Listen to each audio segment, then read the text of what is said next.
Ted Hayes was 38 years old, and 3 months ago, he thought he was about to give his wife the surprise of her life. Instead, what he discovered that cold November afternoon in 2024 shattered everything he believed about the woman he loved for 12 years. But here's the thing nobody tells you about life's worst moments. Sometimes they lead you exactly where you need to be. Ted worked as a senior project manager for a mid-sized construction firm in Charlotte, North Carolina. Not rich, not poor, solidly middle class with a decent salary of around $87,000 a year. His wife, Rebecca, had been driving the same silver Honda Accord since before they got married. That car had seen better days. The air conditioning barely worked, the paint was fading, and last winter she'd gotten stranded twice when it wouldn't start in the cold. Every time Ted saw her climbing into that tired old vehicle, heading to her job as an elementary school teacher, something twisted in his chest. For 6 months, Ted had been setting aside money. Not from their joint account. Rebecca monitored that thing like a hawk, always worried about their mortgage and their 7-year-old daughter Emma's college fund. No, Ted had been taking on weekend consulting gigs, reviewing blueprints for smaller contractors who needed a second opinion. 500 here, 800 there. By early November, he'd saved just over $2,800, enough for a reliable used SUV with low mileage. Something safe, something Rebecca deserved.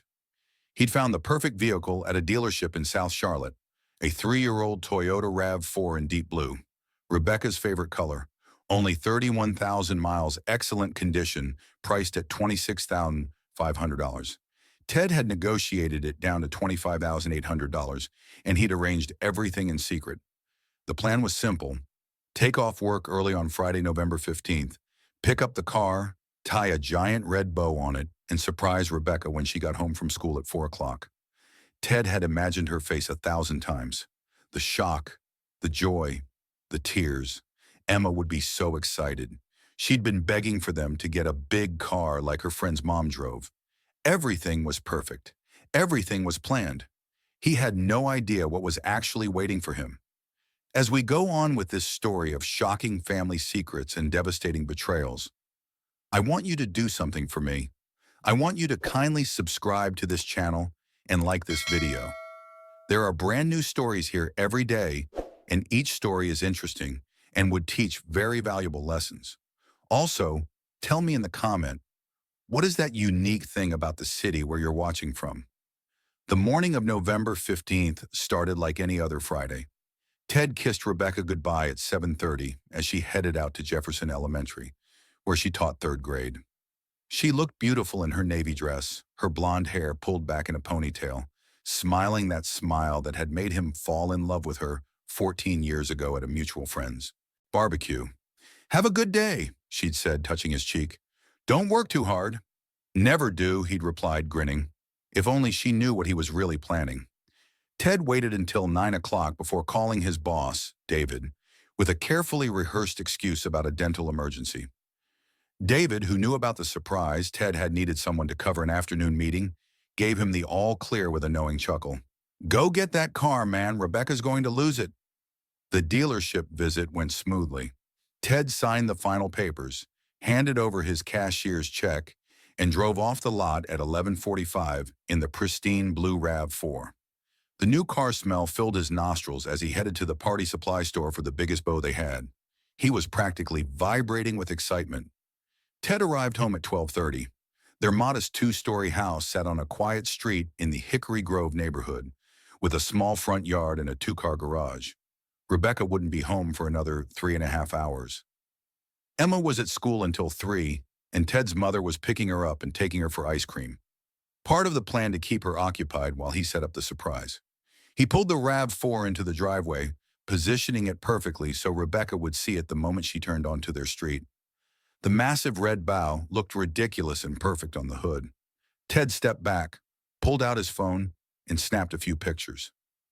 Wait until the guys at work saw this. That's when he noticed Rebecca's Honda Accord parked on the street, half a block down. Ted froze, his smile fading. Why was Rebecca's car here? She should be at school. Jefferson Elementary was 20 minutes away. Had something happened? Was she sick? Had there been an emergency? His heart began to pound as he jogged toward the house. The front door was locked. He fumbled with his keys, his hands suddenly clumsy. As he pushed the door open, he called out, "Becca, are you home? Is everything okay?" Silence greeted him, not the empty silence of a vacant house, but something thicker. Something wrong. Ted moved through the living room, his construction boots heavy on the hardwood floor they'd installed together 2 summers ago. Everything looked normal. Rebecca's purse sat on the kitchen counter next to her phone. Her phone. She never went anywhere without her phone. "Rebecca!" His voice was louder now, edged with concern. Then he heard it, a sound from upstairs. Not quite a voice, but movement. The creak of their bedroom floor. Relief washed over him for half a second. She was homesick, probably sleeping. He'd wake her gently, surprise her with the car. Maybe it would cheer her up. Ted climbed the stairs 2 at a time. Their bedroom door was closed, which was unusual. They always left it open during the day. He reached for the handle, turned it quietly, and pushed the door open. What he saw in that moment would replay in his mind every single day for the next 3 months. Rebecca was there all right, but she wasn't sick. She wasn't sleeping. She was sitting on their bed, the bed Ted had surprised her with for their 10th anniversary, wearing a dress he'd never seen before. A red dress that probably cost more than she spent on clothes in 6 months. Her hair was styled elaborately, her makeup perfect. And she was laughing, actually laughing, her head thrown back in genuine delight. She wasn't alone. Sitting beside her, close enough that their knees touched, was a man Ted had never seen before. He looked about 40, wearing an expensive gray suit that probably cost more than Ted's entire wardrobe. Handsome in that polished, corporate way. And on Rebecca's laptop screen, propped up on the bed between them, was a video call. 2 more people, a man and a woman, both dressed professionally, smiled from what looked like an upscale office somewhere.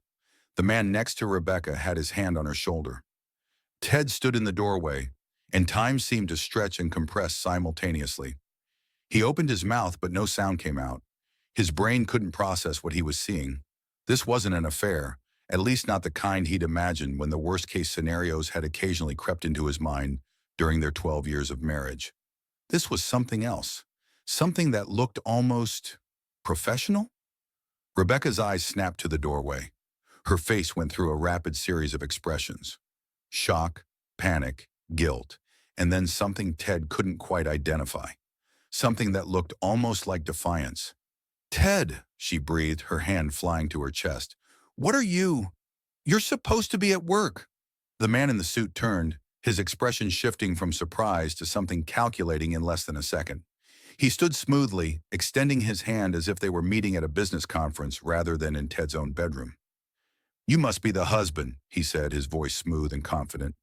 "I'm Preston Caldwell. We were just—" "Get out of my house."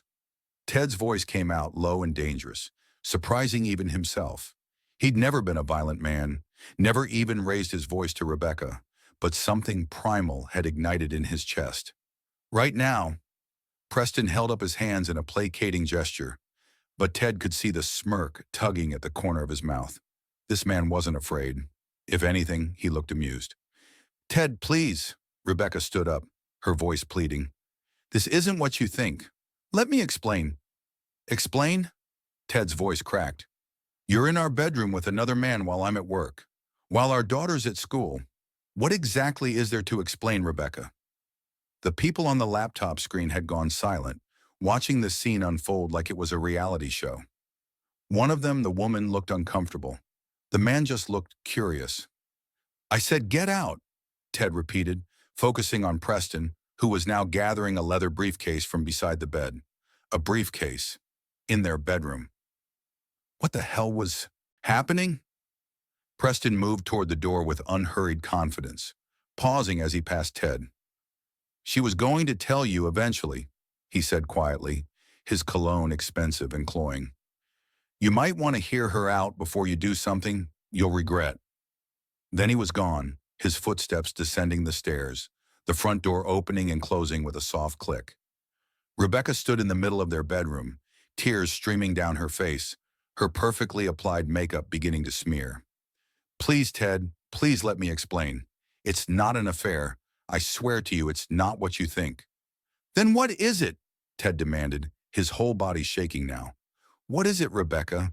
Because from where I'm standing, I just found my wife dressed up in our bedroom with another man, having some kind of secret video meeting while I'm supposed to be at work.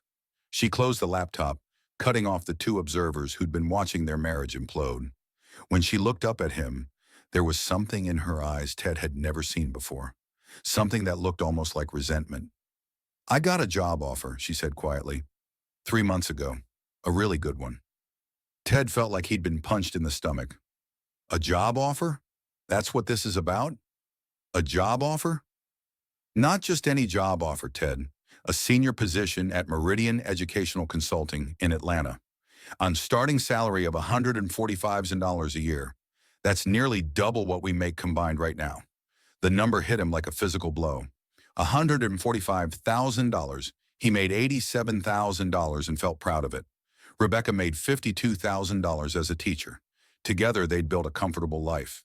Not extravagant, but comfortable. That's... Ted's mind spun, trying to process. That's amazing, Becca.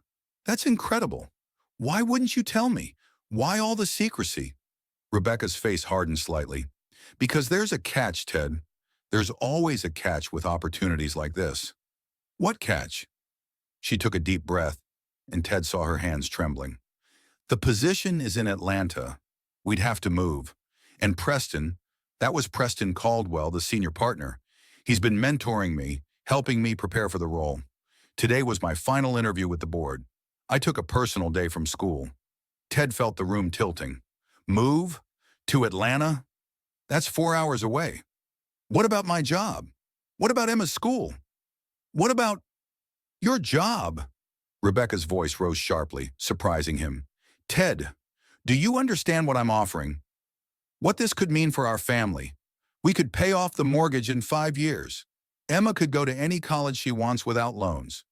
We could actually have a life instead of just surviving paycheck to paycheck. We're not just surviving, Ted said, his voice hoarse. We're doing fine. We're happy. At least I thought we were. Are we? Rebecca shot back. You work 60-hour weeks during busy seasons. I'm driving a car that's falling apart. We haven't taken a real vacation in 3 years because we can't afford it. Is that your definition of happy? Ted thought about the RAV4 sitting in their driveway, the red bow probably looking foolish now in the afternoon sun. 6 months of weekend work, $28,000 saved in secret to give her something he thought she needed, something he thought would make her happy. When were you going to tell me, he asked quietly, about any of this? Rebecca looked away. I was going to tell you tonight, after I heard back from the board. Preston said they'd make their final decision by 5 o'clock. Preston, Ted repeated, the name bitter on his tongue. How long have you been talking to Preston, Rebecca? 3 months, she admitted. Since he first reached out about the position, he saw my presentation at the state education conference last summer. He said I was brilliant, that I was wasting my talent in a public school classroom. Something cold settled in Ted's chest. 3 months. For 3 months, his wife had been having secret meetings, secret phone calls, secret plans, with a man in an expensive suit who looked at her the way Ted used to look at her. A man who'd been in their bedroom, sitting on their bed, touching her shoulder. Did you sleep with him? The question came out before Ted could stop it. Rebecca's eyes flashed with anger. How dare you? After 12 years of marriage, how dare you ask me that? How dare I? You've been lying to me for 3 months, meeting with this man behind my back. You took the day off work and didn't tell me. He was in our bedroom, Rebecca. Our bedroom. Because this house is too small for a private video conference, she shouted back. Because Emma's toys are all over the living room, and the kitchen is a mess, and I needed somewhere professional looking for the board to see me. Preston came over to help me set up the lighting and the camera angle. That's it. That's all. Ted wanted to believe her.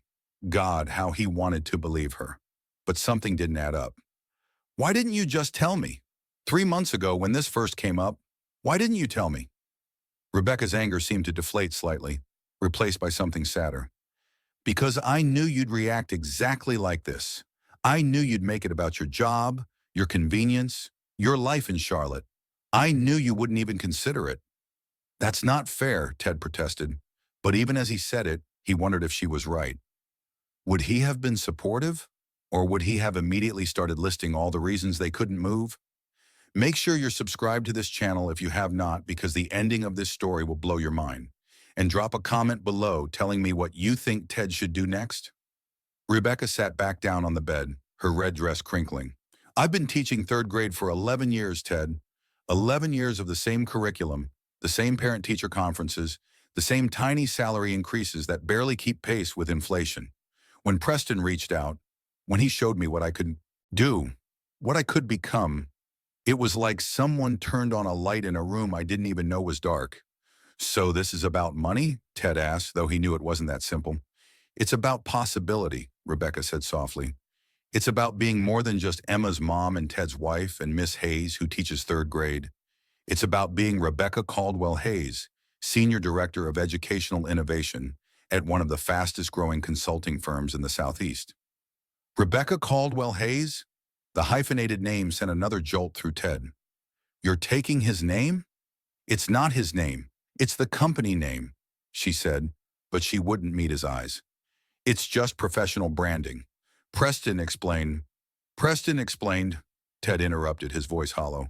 Preston seems to have explained a lot of things. They stood in silence for a long moment, the weight of 3 months of secrets pressing down on them. Outside, Ted could hear a neighbor's dog barking, normal life continuing while his world crumbled.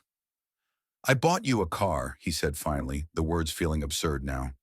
I've been working weekends for 6 months. I saved $28,000. I bought you a Toyota RAV4. It's sitting in our driveway right now with a big red bow on it. I was going to surprise you when you got home from school. Rebecca's face crumpled. Ted, I thought you'd be so happy, he continued, his voice barely above a whisper. I thought it would solve everything. The air conditioning, the starting problems, all of it. I thought I was being a good husband. You are a good husband, Rebecca said, tears flowing freely now. Ted, you are. That's what makes this so hard. Then choose me, Ted said, and he hated how desperate he sounded. Choose us. Choose this life we built together. Tell Preston and Meridian Educational Consulting, thank you, but no thank you. Rebecca looked at him for a long moment, and Ted saw his answer in her eyes before she spoke. I can't, she whispered. Ted, I can't. This is my one chance. If I don't take it, I'll spend the rest of my life wondering what could have been. And what about me? Ted asked. What about Emma? Do we get a say in this? Of course you do, Rebecca said quickly. That's why I wanted to tell you properly, to discuss it as a family. You could find a job in Atlanta. There are tons of construction firms there, probably paying better than what you make here. Emma could go to better schools. We could have a fresh start. I don't want a fresh start, Ted said. I want my life. Our life. The one we built together in this house, in this neighborhood, in this city. Rebecca stood up, smoothing her dress. Then maybe that's the problem, Ted. Maybe you're too comfortable. Maybe you've stopped dreaming. The words hit him like a slap. I dream, he said quietly. I dream about you being happy, about Emma growing up safe, about us growing old together. Maybe those aren't ambitious enough dreams for you anymore. His phone buzzed in his pocket. He ignored it. I need time to think, Rebecca said, moving past him toward the door. I need to clear my head. They're going to call you at 5, Ted said. Aren't they? To tell you whether you got the job? She nodded. And when they do, what are you going to say? Rebecca paused in the doorway, her back to him. I don't know yet, Ted. I honestly don't know. Then she was gone, her footsteps fading down the stairs, the front door opening and closing. Through the bedroom window, Ted watched her walk to her old Honda Accord, climb in, and drive away without even glancing at the blue RAV4 with its ridiculous red bow. He stood alone in their bedroom, surrounded by the life they'd built together. The photos on the dresser, their wedding day, Emma's birth, family vacations to Myrtle Beach. The quilt Rebecca's grandmother had made them as a wedding gift. The paint color they'd chosen together after 3 trips to Home Depot. Debating between whisper gray and agreeable gray. His phone buzzed again. This time he pulled it out. A text from his mother. Emma had extra whipped cream on her sundae. Want me to bring her home around 4:30? Ted looked at the message for a long moment, then typed back, "Maybe keep her a little longer? Having a rough day." His mother's response came immediately, "Everything okay?" Ted didn't know how to answer that. He typed and deleted 3 different responses before finally settling on, "Not sure yet. We'll call you soon." He walked downstairs and out the front door. The RAV4 sat in the driveway, exactly as he'd left it, gleaming in the afternoon sun. Ted approached it slowly, reached up, and pulled the red bow off the hood. It came away easily, leaving no mark.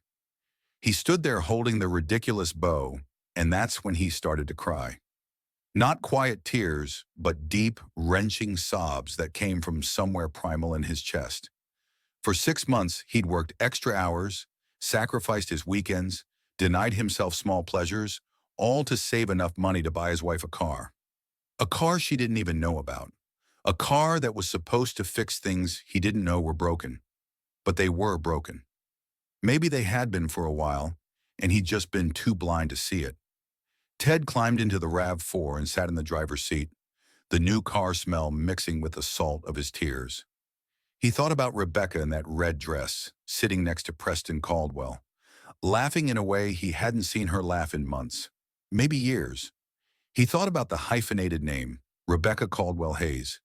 He thought about Emma, who would be home soon, expecting her usual Friday night with both parents ordering pizza and watching a movie together. And he thought about the question Preston had posed as he left. You might want to hear her out before you do something you'll regret. What was there to regret? Standing up for his marriage? Refusing to uproot their entire life for a job opportunity that had come with 3 months of secrets and lies? Or was the regret in holding Rebecca back, in being the anchor that kept her from flying? Ted didn't have answers. All he had was a brand new car that suddenly felt like the loneliest place in the world, and a marriage that might have ended the moment Rebecca decided not to tell him the truth 3 months ago. His phone buzzed a third time. Another text, this one from a number he didn't recognize. "Ted, this is Preston Caldwell. I know you're angry, but there are things about this situation you don't understand. Can we talk? Man to man?" Ted stared at the message, rage building in his chest. This man, this stranger, had the audacity to text him? To ask to talk man to man after being caught in Ted's bedroom with Ted's wife? He deleted the message without responding, but he couldn't delete the questions swirling in his mind. What was Preston's real interest in Rebecca? What exactly had been happening during these 3 months of mentoring? And why did Ted have the sick feeling that he was only seeing the tip of a very large, very dangerous iceberg? At 4:45, Ted's mother called. "Ted, honey, Emma's getting restless. Is it okay to bring her home now?" "Yeah," Ted said, his voice rough. "Bring her home." "Are you sure you're okay?" "I'm fine, Mom, just bring her home." He hung up before she could ask more questions.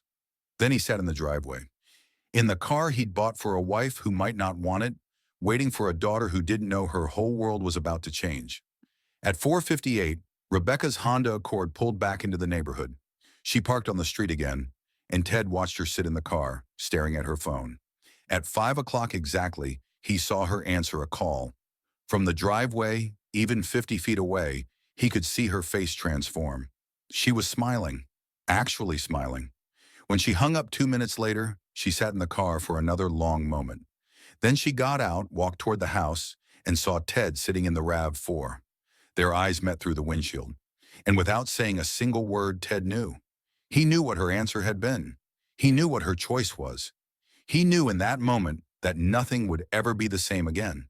But what Ted didn't know, what he couldn't possibly have known sitting in that driveway on that cold November afternoon, was that Preston Caldwell and Meridian Educational Consulting had secrets of their own.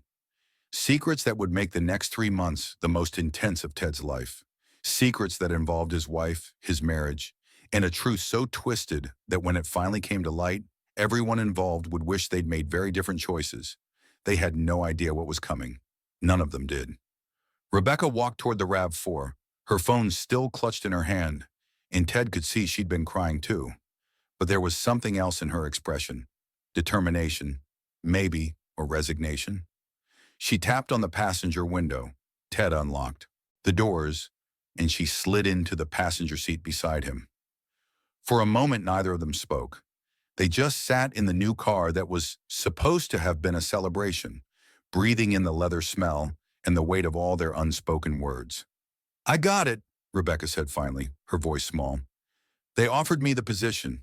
I start January 2nd. Ted's hands gripped the steering wheel, even though the car wasn't running. "Congratulations," he managed to say, though the word felt like ash in his mouth. "Ted, did you say yes?" Rebecca hesitated, and in that hesitation, Ted felt something inside him crack. "I told them I needed the weekend to discuss it with my family." "But you want to say yes?" It wasn't a question. Rebecca didn't pretend otherwise. "Yes, I want to say yes." They sat in silence as Ted's mother's car pulled into the driveway behind them. Emma bounded out, her face lit up with joy, ice cream stains on her school shirt. "Daddy! Daddy! Grandma let me get gummy bears on my Sunday. And look!" She pressed her face against the window, her breath fogging the glass. "Is this our new car? Is it ours? It's so pretty." Ted forced a smile and climbed out of the driver's seat. "Yeah, baby girl. It's Mom's new car." Emma squealed and ran around to the other side, where Rebecca was already getting out. "Mom, Daddy got you a new car. Did you know? Did you know?" Rebecca pulled Emma into a hug, meeting Ted's eyes over their daughter's head. "No, sweetheart, I didn't know. Daddy surprised me." Ted's mother, Carol, approached more slowly, her experienced eyes taking in the scene. The elaborate bow now discarded on the ground, the tension radiating between her son and daughter-in-law, the forced smiles. She'd raised Ted through a divorce of her own. She knew the signs. "Emma, honey, why don't you help Grandma make some hot chocolate inside?" Carol suggested gently. "Let Mom and Dad talk for a minute." "But I want to see the new car." "You can see it later," Carol promised, guiding Emma toward the house. She paused beside Ted, squeezing his shoulder. "Call me if you need me," she whispered. When they were alone again, Rebecca ran her hand along the RAV4's hood. "It's beautiful, Ted. Really beautiful. How did you—" "Weekend consulting work," he said. "For 6 months. I wanted you to have something reliable. Something that would keep you safe." Tears spilled down Rebecca's cheeks. "I don't deserve this. I don't deserve you." "No," Ted said quietly. "You don't. Because I would never have done what you did. I would never have kept something this big from you for 3 months. I would have trusted you enough to tell you the truth." "I was scared," Rebecca admitted. "Scared you'd shoot it down immediately. Scared you'd make me choose between my marriage and my career before I even knew if I had a real shot at the job." "And now you have to choose anyway," Ted said. "Except now it's real. Now it's not hypothetical. Now it's our actual life on the line." Rebecca leaned against the car looking exhausted. "What if we don't have to choose? What if we could make it work? Atlanta isn't that far. You could find work there. Emma could—" "Don't," Ted cut her off. "Don't pretend this is about logistics. This is about trust, Rebecca. This is about partnership. You made plans for our entire family without including me. You brought another man into our home, into our bedroom, without telling me. You lied to your principal to take a personal day. You've been lying to me every single day for 3 months. I didn't lie. I just didn't tell you. That's the same thing." Ted's voice rose and he forced himself to lower it, aware of Emma inside. "In a marriage, that's the exact same thing." Rebecca pushed off the car, her own anger flaring. "You want to talk about partnership? About trust? What about when you took that contracting job in Raleigh last year without asking me first? You were gone every week, Monday through Thursday, for 2 months. Did you ask me how I felt about being a single parent 4 days a week? That's completely different. Is it?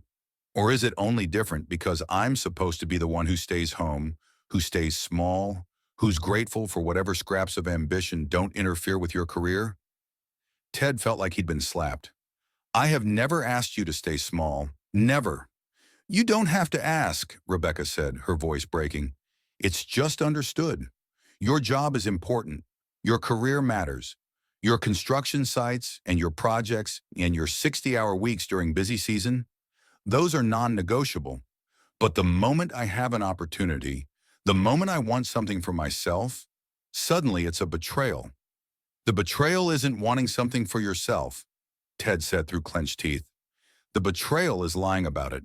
The betrayal is Preston Caldwell's hand on your shoulder in our bedroom. Rebecca's face paled. Nothing happened with Preston. I swear to you. Then why do I feel like something did? Ted demanded. Why do I feel like I'm the last person to know about my own wife's life? Before Rebecca could respond, Emma's voice called from the front door. Mom! Dad! Grandma says dinner's ready. They both froze, remembering suddenly that they had a daughter who needed them, who couldn't see them falling apart. We should go inside, Rebecca said quietly. We should eat with Emma. We can talk more after she goes to bed. Ted nodded, not trusting his voice. They walked into the house side by side, not touching, a chasm opening between them with every step. Dinner was torture. Carol had made Emma's favorite, spaghetti with meat sauce, and Emma chattered nonstop about her day, about her friend Madison's upcoming birthday party, about the art project they were starting in class next week. She didn't seem to notice the way her parents barely spoke, barely looked at each other, barely ate. Or maybe she did notice, because halfway through dinner, Emma put down her fork and said, "Are you guys fighting?" The question hung in the air. Ted and Rebecca exchanged glances. "No, baby," Rebecca said quickly. "We're just tired." "You always say that," Emma said, her 7-year-old wisdom cutting through the lie. "But I know what fighting looks like. Madison's parents fight all the time before they got divorced." "We're not getting divorced," Ted said automatically, then wondered if he was lying to his daughter. After dinner, Carol took Emma home with her for a sleepover. Ted suspected his mother had planned this, giving them space to work through whatever was happening. Emma hugged them both goodbye, holding on a little longer than usual. When the house was finally empty, Ted and Rebecca sat in the living room, the same room where they'd celebrated anniversaries and birthdays, where Emma had taken her first steps, where they'd made 1,000 ordinary memories that now felt impossibly precious. "Talk to me," Ted said. "Tell me everything. The truth this time." So Rebecca talked. She told him about the education conference in July, where she'd presented a paper on integrated learning strategies. She told him about Preston approaching her afterward, impressed by her ideas, talking about how traditional education was changing, how consultants were shaping policy at state and federal levels, how Meridian Educational Consulting was at the forefront of that change. "He gave me his card," Rebecca said. "I wasn't going to call, but then I looked up the company, and Ted, they're doing incredible work. They're actually making a difference in how schools operate, how teachers are trained, how curriculum is developed. It's everything I went into education to do, but on a scale I never dreamed possible." "So you called him," Ted said, 2 weeks later, "just to ask questions, to learn more." "He invited me to visit their Atlanta office, said I could see the operation firsthand. I told him I'd think about it. And then he called me in September. Said they had an opening. Said I'd be perfect for it. Said he'd been thinking about our conversation all summer, about my ideas, my vision. He asked if I'd be interested in interviewing." "And you said yes," Rebecca nodded. "I said yes. But Ted, I swear, I was going to tell you after the first interview. But they moved so fast. They wanted me to come back for a second interview the next week, and then a third, and somewhere in there, it stopped being hypothetical and started being real, and I got scared." "Scared of what?" "Scared that if I told you, you'd make me turn it down. Scared that I'd have to choose. Scared that—" She trailed off. "Scared that what, Rebecca?" She met his eyes, and he saw something raw and honest there. "Scared that if I had to choose, I might choose the job. And what kind of wife, what kind of mother does that make me?" If you're enjoying this story, hit that like button and let me know in the comments what you would have done in Ted's situation. Ted felt something shift inside him. This was it. The truth he'd been circling around all afternoon. Rebecca wanted the job more than she wanted their marriage. Maybe not more than she wanted Emma, but definitely more than she wanted him. "What happens now?" he asked quietly. "I don't know," Rebecca admitted. "They need an answer by Monday morning. They're flying me out to Atlanta tomorrow to show me the apartment they'd provide. It's part of the compensation package. A fully furnished two-bedroom in Midtown while we look for a permanent place. They're providing an apartment, Ted repeated slowly, so they expect you to move immediately. The position starts January 2nd. They want me settled before then. That's 6 weeks away, Rebecca. Christmas is in 6 weeks. I know. What about Emma? What about her school, her friends, her life? We'd enroll her in a school in Atlanta. A good one. The district they recommended has excellent ratings. Better than what she's getting here, honestly. And me? Ted asked. What about me? Rebecca was quiet for a long moment. You could come with us. I meant what I said earlier. You could find work in Atlanta. Maybe even better work. We could make this a fresh start for all of us. Or, Ted prompted, because he could hear the unspoken alternative hanging in the air.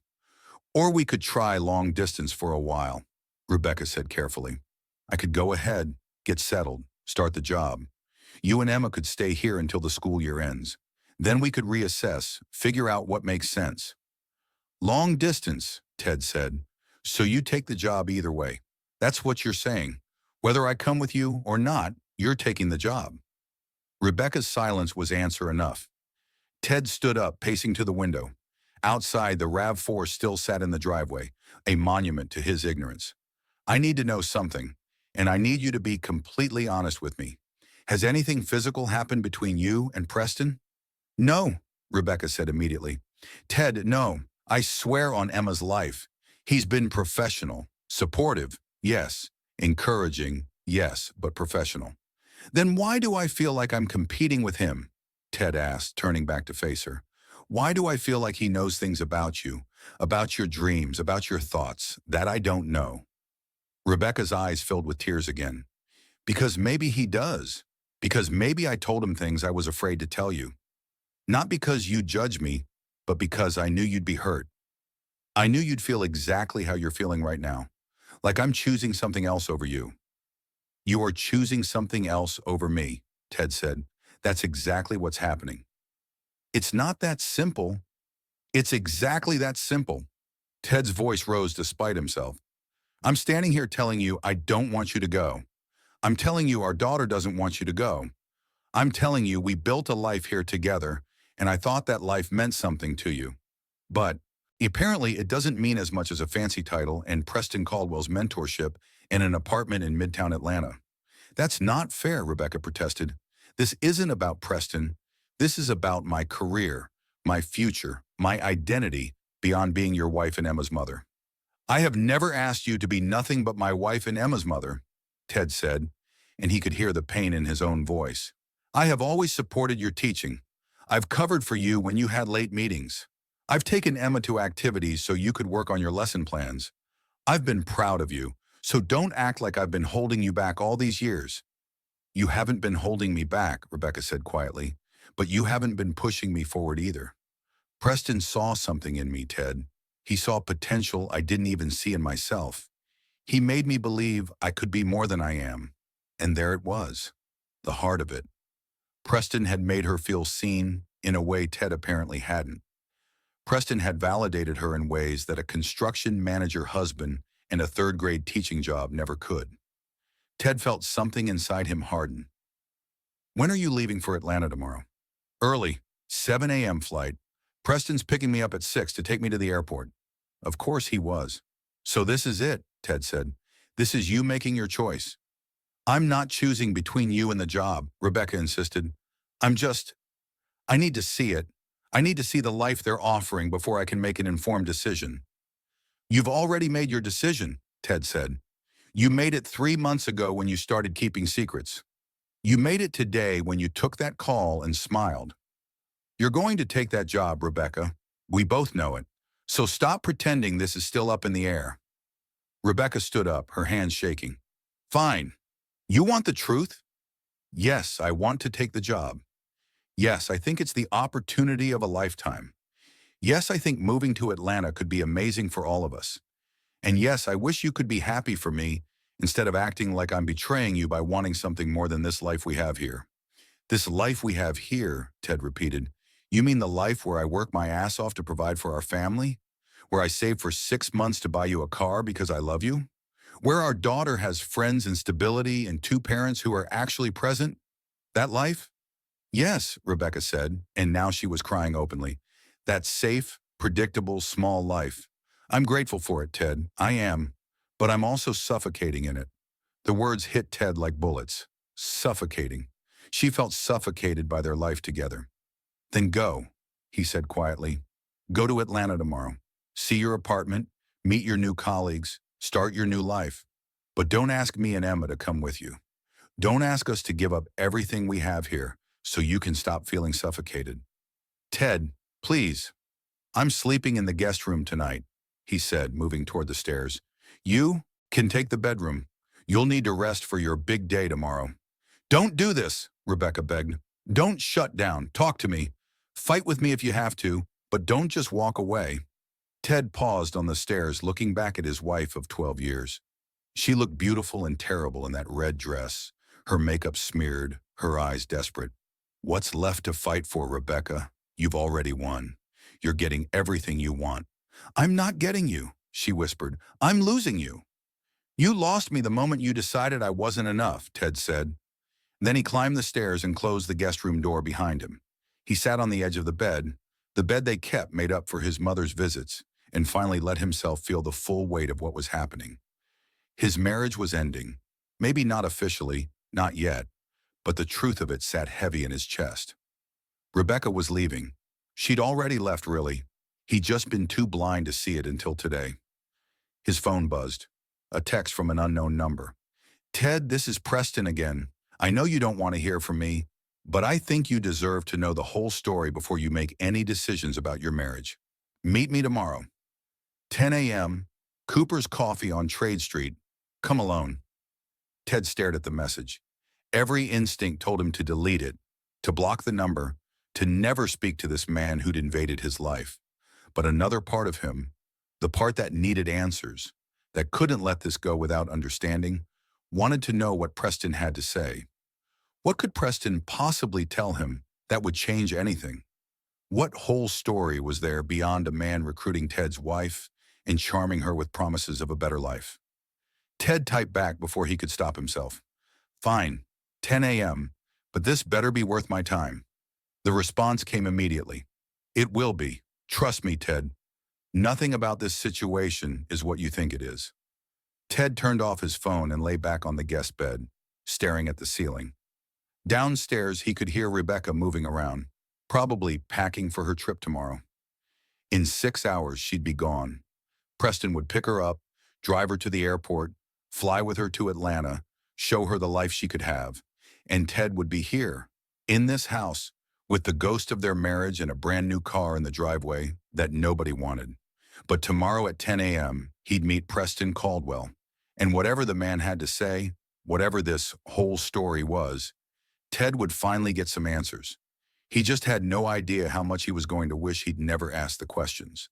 Because Preston Caldwell was about to reveal something that would change everything Ted thought he knew about his wife, his marriage, and the last 3 months of lies. And once Ted heard the truth, there would be no going back. Ted woke at 5:30 to the sound of Rebecca moving around downstairs. He'd barely slept, drifting in and out of anxious dreams where he chased Rebecca through endless hallways while Preston Caldwell's laughter echoed around him.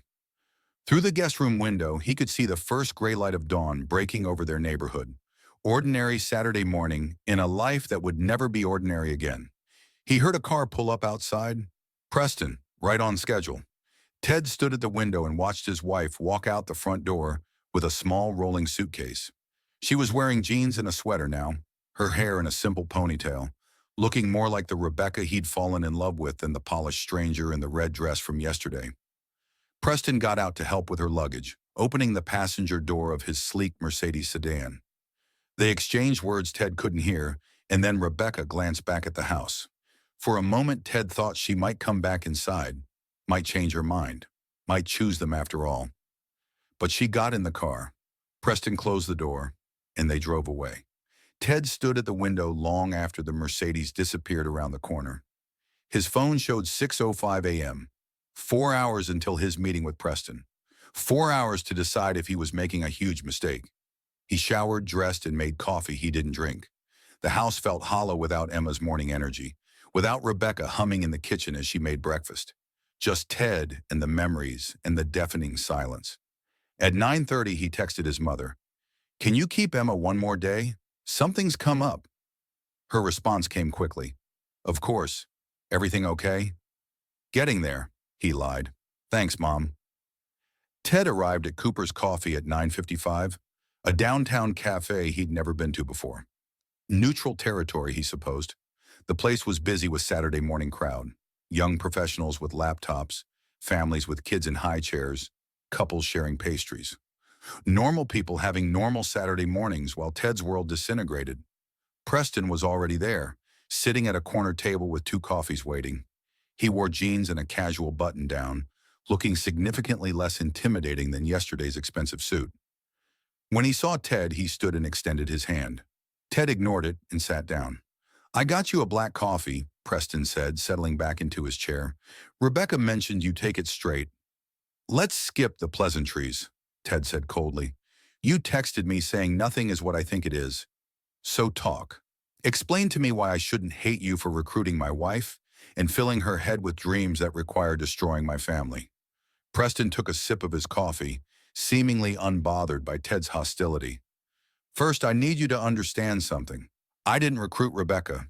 She recruited herself." "That's a load of—" "Let me finish," Preston interrupted calmly. "I met Rebecca at a conference in July. She gave a brilliant presentation on integrated learning models that most of the room couldn't follow. But I could. You know why?" Ted said nothing. "Because my wife was a teacher," Preston continued.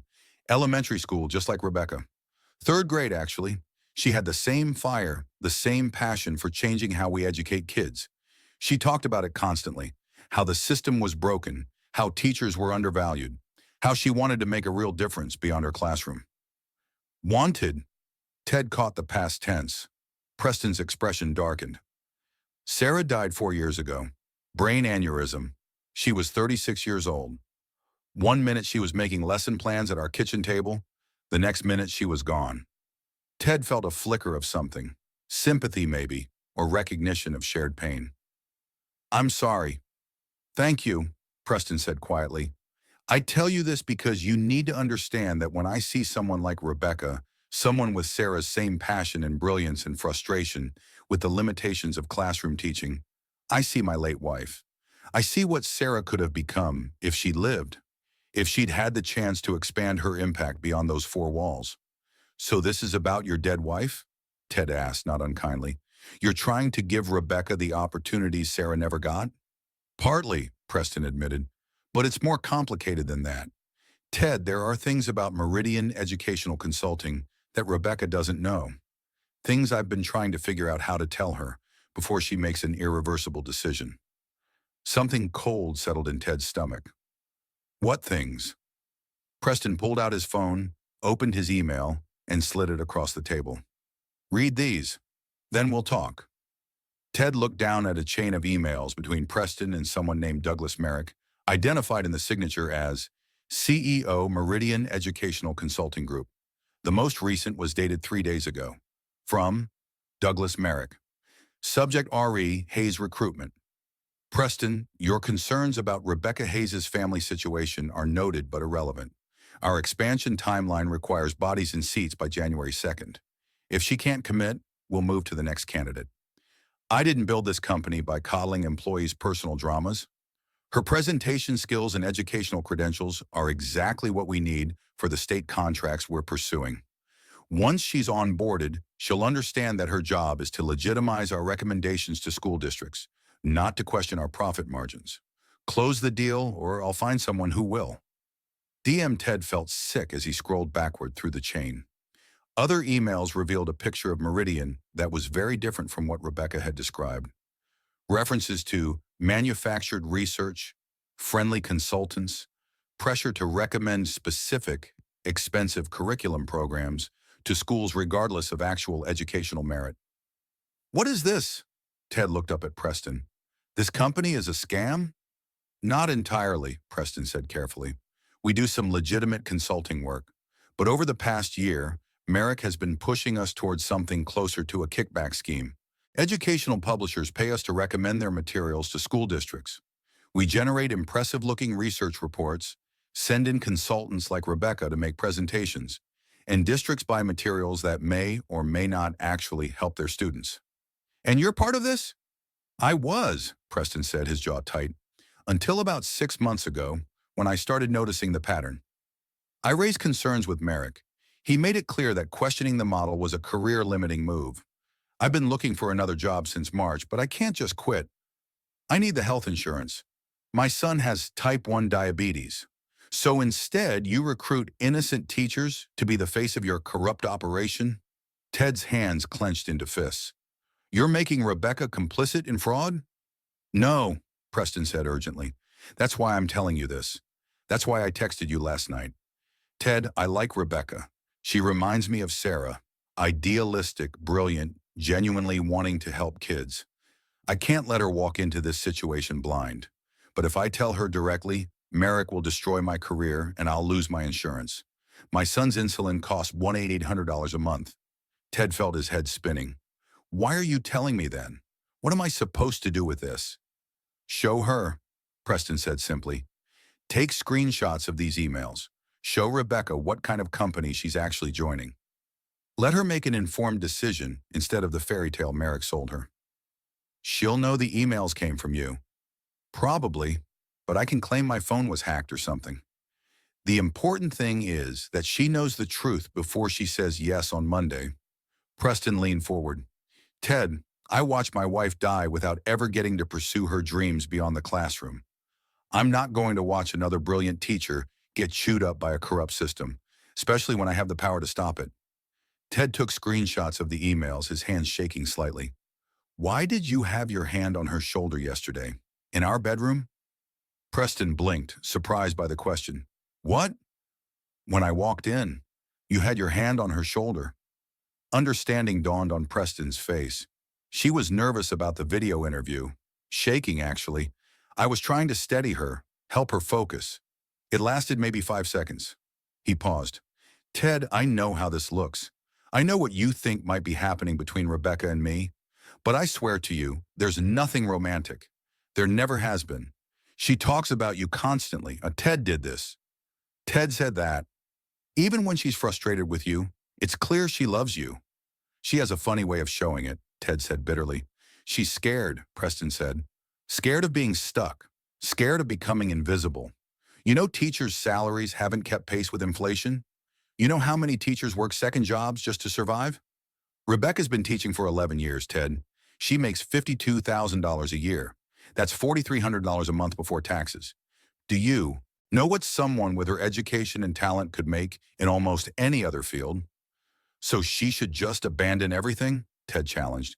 Her family, her daughter's stability, her husband's career, all for money? No, Preston said. She should make an informed decision with all the facts, including the fact that Meridian's offer isn't what it seems, including the fact that her husband loves her enough to buy her a car with money he saved in secret, including the fact that sometimes the grass isn't greener, it's just AstroTurf painted green. They sat in silence for a moment. Around them, the cafe continued its normal Saturday rhythm, utterly unaware of the conversation happening in the corner. There's something else, Preston said quietly. Something I found yesterday that made me decide I had to tell you everything. He pulled out a folder from the bag beside his chair and slid it across the table. Inside were financial documents, Meridian's internal accounting records. I shouldn't have these, Preston said. I could be fired, possibly prosecuted, for showing you, but Rebecca needs to know. Ted scanned the documents. His construction background made him comfortable reading financial statements, and what he saw made his blood run cold. Meridian Educational Consulting showed massive revenue from consultant placements, but minimal spending on actual research or educational program development. The money flow was clear. Publishers paid Meridian, Meridian paid consultants to recommend those publishers' materials. Everyone made money except the schools and students. The position they're offering Rebecca, Preston continued, isn't about her educational expertise. It's about her credibility. She's young, she's accomplished, she's photogenic, and she has an authentic teaching background. Merrick wants to put her in front of school boards across the Southeast to sell them overpriced curriculum packages. She'll think she's changing education. Really, she'll be a glorified saleswoman. Ted thought about Rebecca's face when she talked about Meridian yesterday.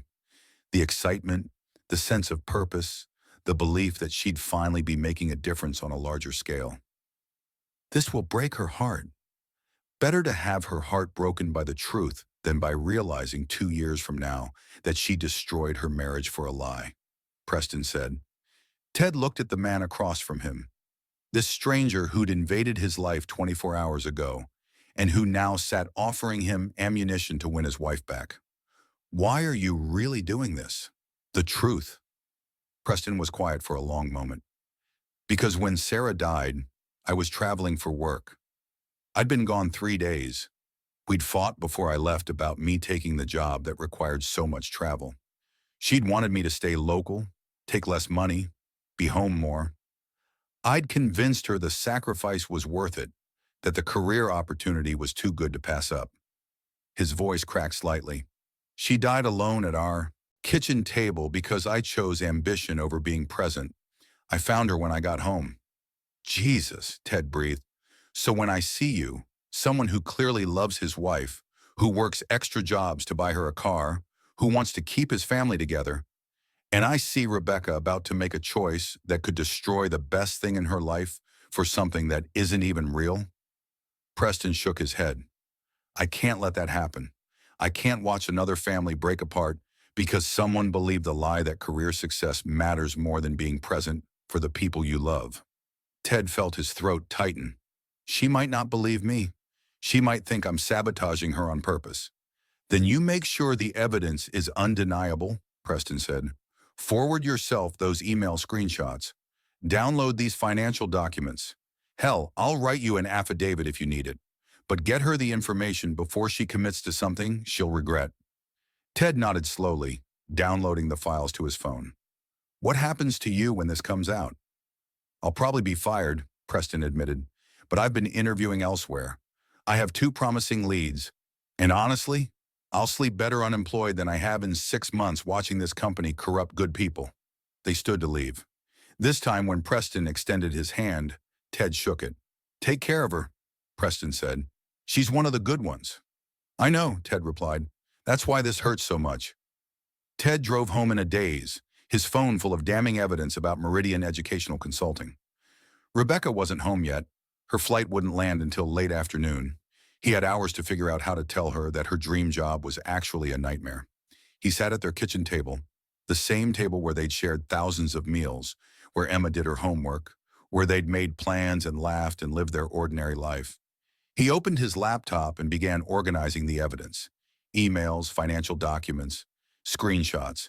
He created a simple presentation, just facts and figures, no emotional manipulation. At 4:30, he heard a car pull up. Rebecca was home. She came through the door looking tired but glowing, her eyes bright with excitement. Ted, you should see it. The apartment is incredible.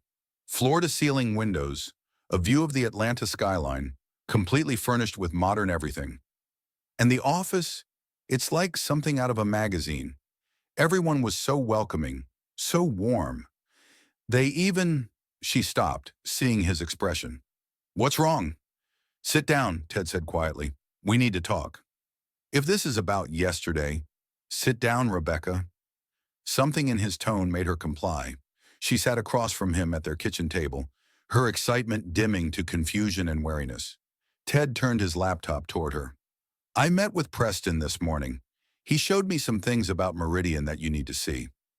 For the next 30 minutes, Ted walked his wife through everything.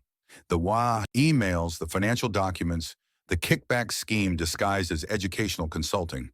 He watched her face transform from confusion to disbelief to horror as the evidence mounted. No, she kept saying. No, that can't be right. They're doing important work. Preston said. Preston is the one who showed me this, Ted interrupted gently.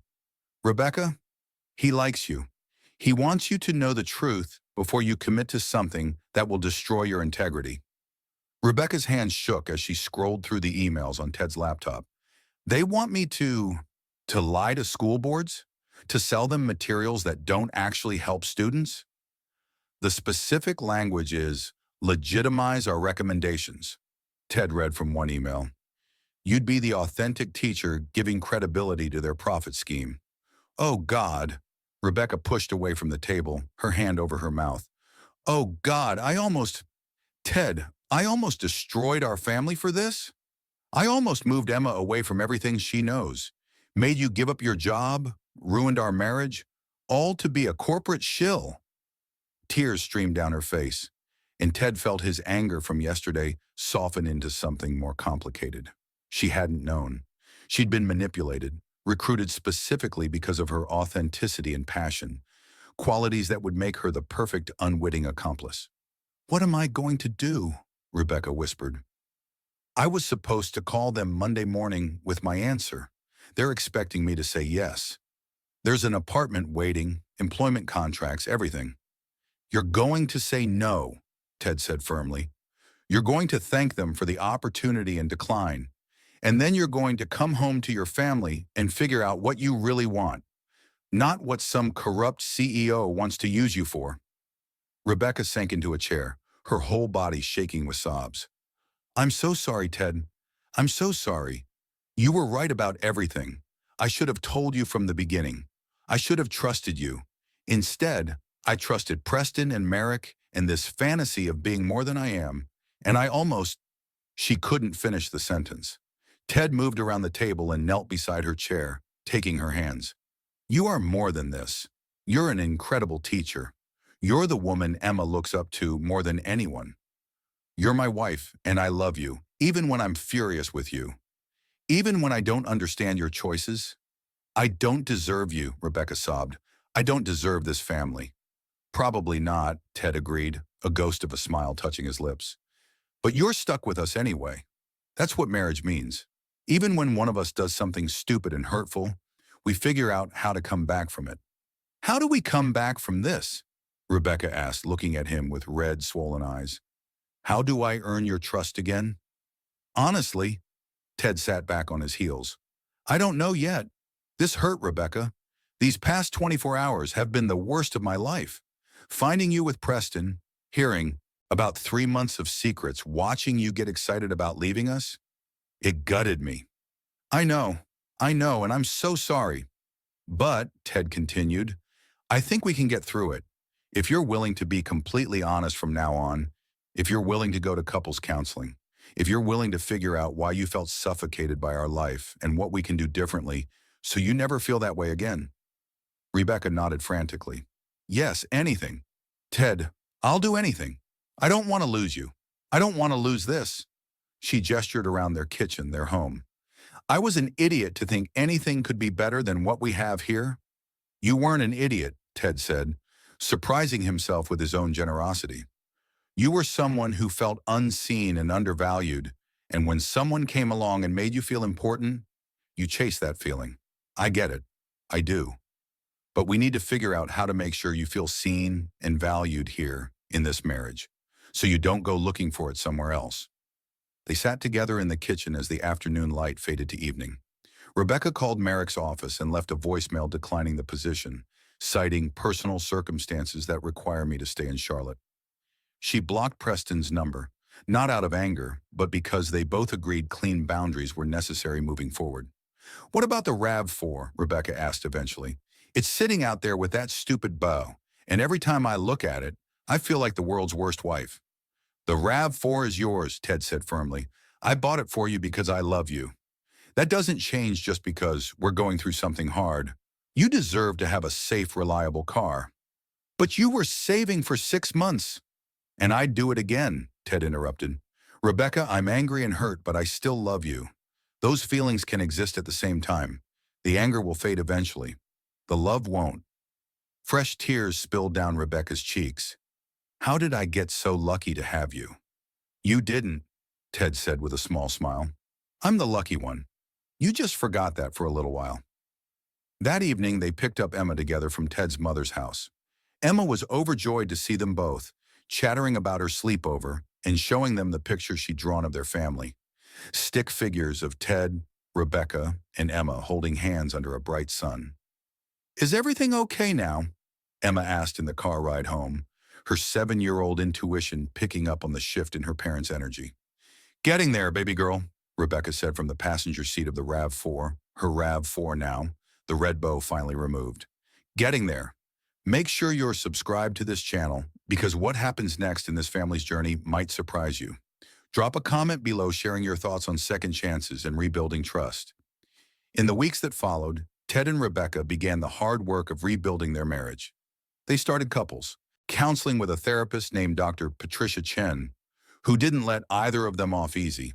She pushed Rebecca to explore why she'd felt suffocated, what she really wanted from her career, and how she could pursue growth without sacrificing her family.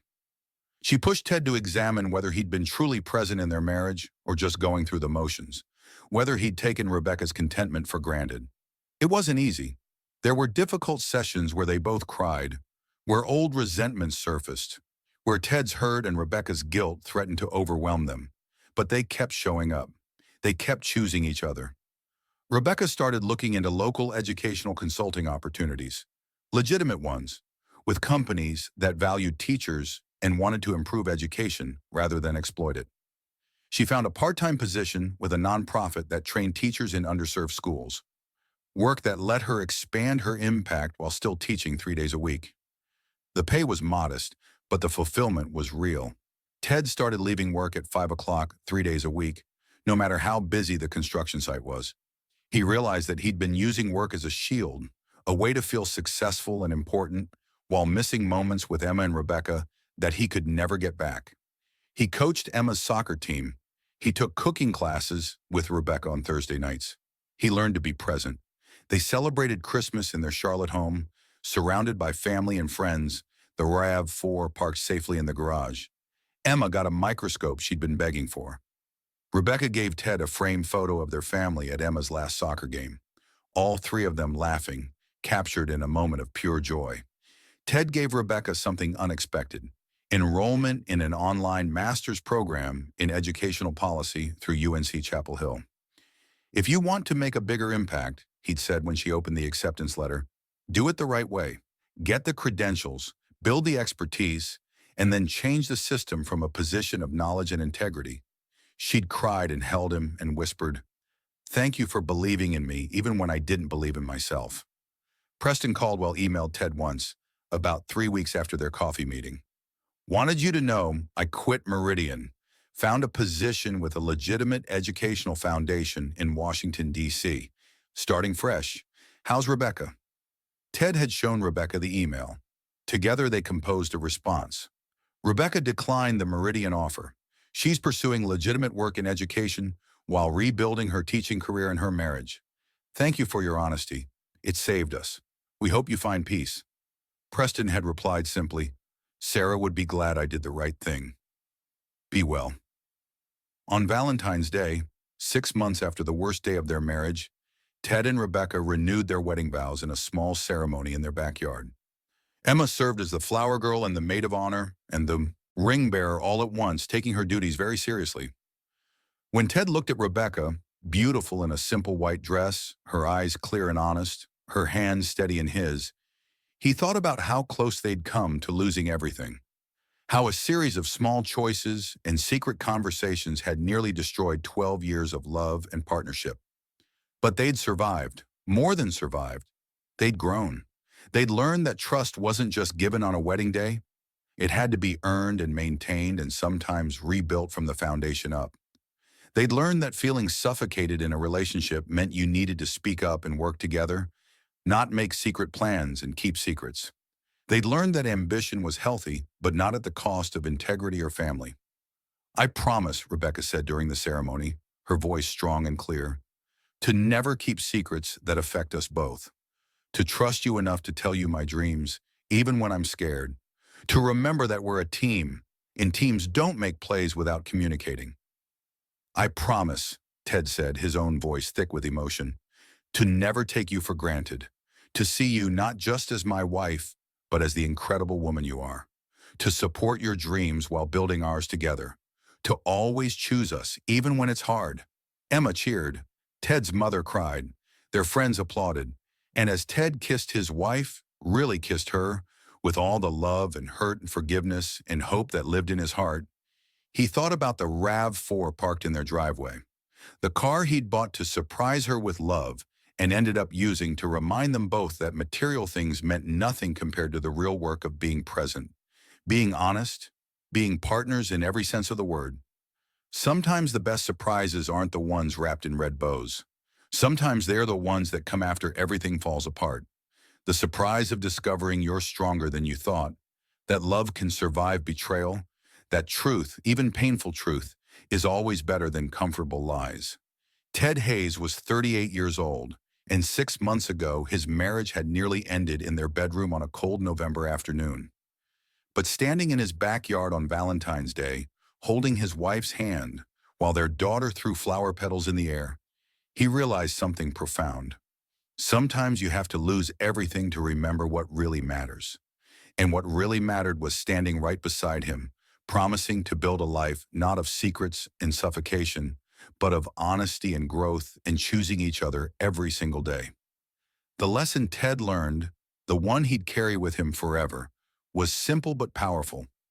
Love isn't about grand gestures or perfect surprises. It's about showing up when things get hard. It's about telling the truth even when you're scared. It's about forgiving even when you're hurt.